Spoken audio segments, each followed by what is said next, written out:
This ranking takes you straight into the most powerful new zombie and post-apocalyptic movies and series of 2025 to 2026. This channel has the biggest and strongest community dedicated to zombies, post-apocalypse, disaster, and survival content, making it the #1 destination for fans of the end-of-the-world genre. If you want intense stories, real tension, and that unmistakable apocalypse vibe, you're exactly where you should be. Stay until the end, because the final title is an absolute bombshell you definitely don't want to miss. The Hunger Games: Sunrise on the Reaping. In Panem, dawn is breaking, bringing not relief, but the promise of another nightmare. The Hunger Games: Sunrise on the Reaping takes us back to a time long before Katniss's story, when the games were just beginning to take their final brutal form. Harvest Day becomes a scene of quiet panic. Families close their windows, children fall silent, and every step toward the square sounds like a death sentence. The capital is refining its spectacle, but in the background, something is emerging that no one can yet name. We observe ordinary citizens learning to live in a world where fate can take everything away in one fell swoop. It is a story about the birth of fear, but also about the first cracks in a system that seemed indestructible. Sunrise on the Reaping heralds a darker and more political installment of the series, showing that the games begin long before the arena, in the hearts of people who are beginning to lose faith in the capital for the first time. Greenland: Migration. After a year spent in underground shelters in Greenland, the survivors discover that their safe haven is no longer able to sustain them. The sequel, titled Greenland: Migration, shows the world after the catastrophe rather than its outbreak.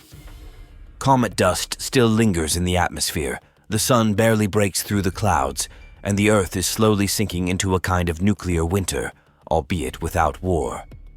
John and Allison Garrity, along with their son Nathan, must leave the bunker and embark on a long journey through a ruined Europe in search of a place where people are trying to rebuild their lives. Former borders and governments no longer exist, and the surviving communities are governed by their own rules, often more brutal than the disaster itself.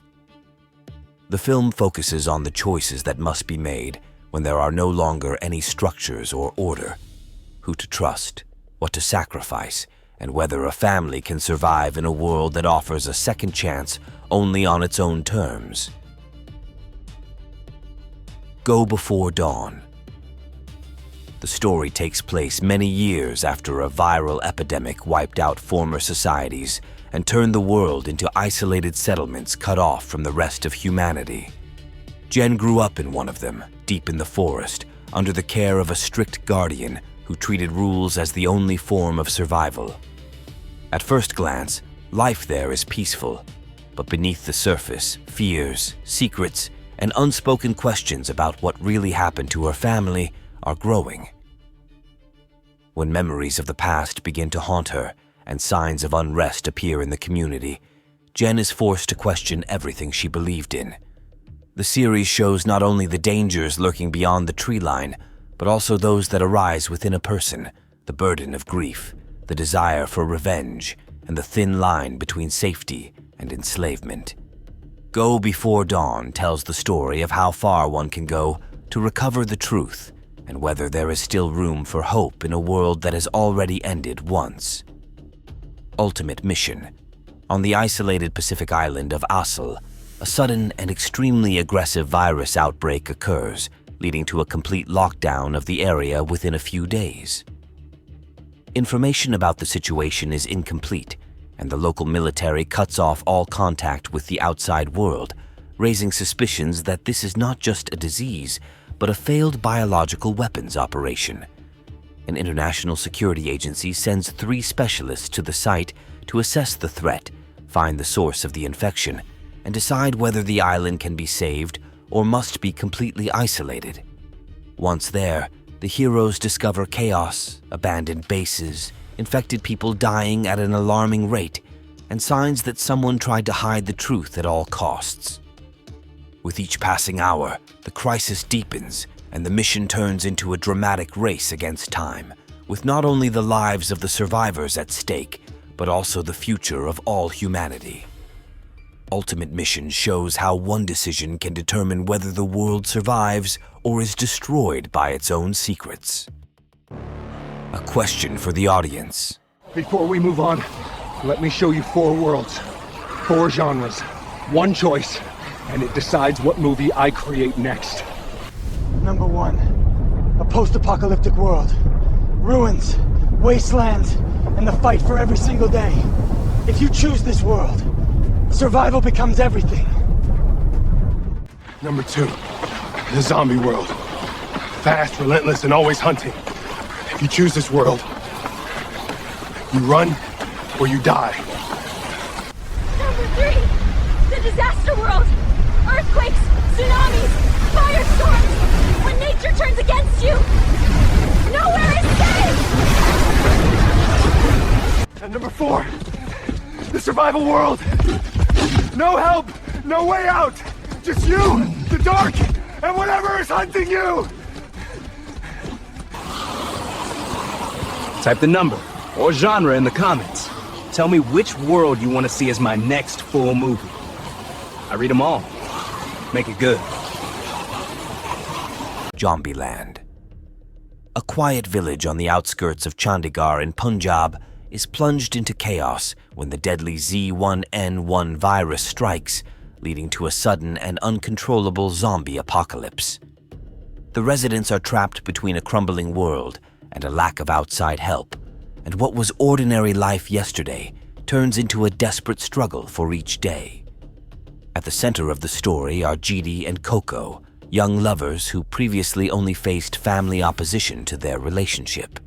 Now their love is being tested by something much greater than social pressure.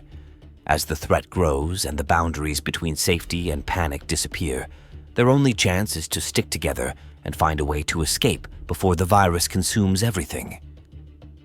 Jombieland combines social drama with a story of survival, showing that in a world full of fear, it is not monsters that are the most difficult opponent, but the choices that must be made in order not to lose oneself. Contamination.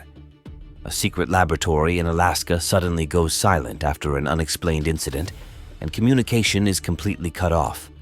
The military assumes the worst-case scenario and sends in a special operations unit tasked with recovering confidential data and destroying the facility before the information or materials fall into the wrong hands. Upon arrival, the soldiers discover abandoned corridors, signs of a struggle, and evidence that something went wrong much earlier than anyone admitted.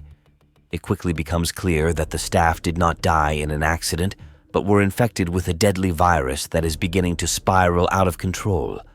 What was supposed to be a short security operation turns into a desperate attempt to stop the contamination before it spreads beyond the frozen tundra. Contamination shows how thin the line between secrecy and disaster is, and what happens when humans lose control of their own experiments.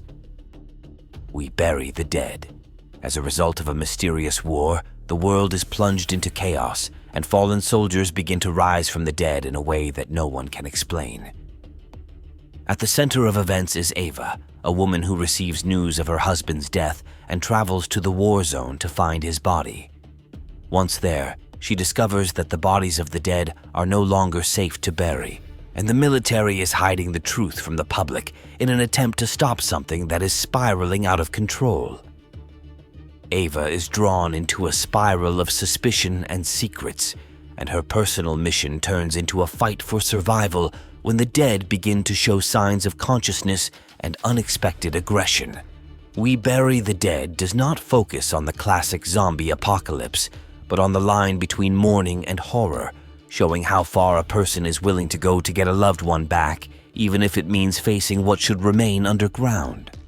Before we move on to the final announced title, I have one question for you.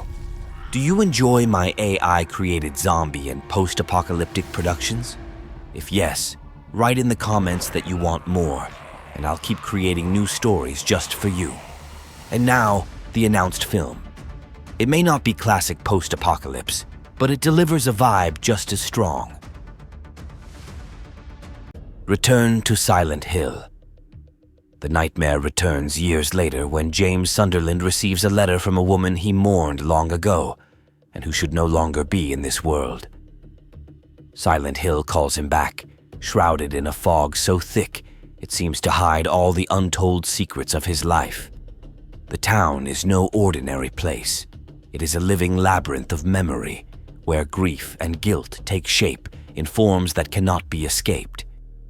The monsters he encounters look like dematerialized fears, and the streets react to his every step, transforming into a space that envelops him like a dream from which he cannot wake up. The further he goes, the clearer he sees that this is not only a journey to lost love, but above all, a journey into himself. Silent Hill reveals truths that James tried to bury, and each answer costs more and more.